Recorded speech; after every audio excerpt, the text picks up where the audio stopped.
তবে ব্রাজিল যদি বিশ্বকাপ জেতেও 26-এ এবং সেই বিশ্বকাপ স্কোয়াডে যদি নেইমার না থাকে, আমি ব্রাজিল ফ্যান। আমি যখন থেকে নেইমারকে চিনি না তখন থেকে ব্রাজিল ফ্যান, সেই ছোটবেলা থেকে। যখন কোনো প্লেয়ারকে চিনি না তখনও ব্রাজিল ফ্যান।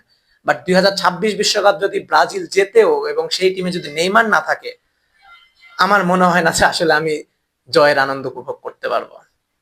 যদি কালকে আনচেলত্তি 26 জনের স্কোয়াডে নেইমারকে না ডাকে, আমরা নেইমারকে হয়তো আর খেলতে দেখতে পারবো না। আমাদের ব্রাজিল ফ্যানদের কষ্টের জায়গাটা হচ্ছে এখানে, যে হয়তো নেইমার তার কেরিয়ারের লাস্ট ম্যাচ খেলে ফেলেছে। বলছিলাম নেইমারের কথা।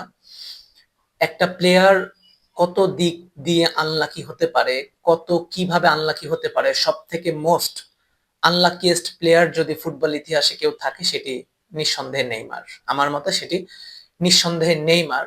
এবং আমরা যারা 2000 সালের পরে জন্ম, আমরা যারা প্রথম প্রথম রোনালদিনিও বা কাকার পরে কিন্তু আমরা ধীরে ধীরে নেইমারের ভক্ত হই।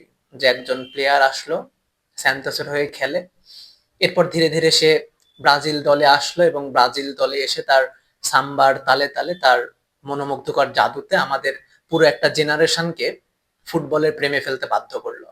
এবং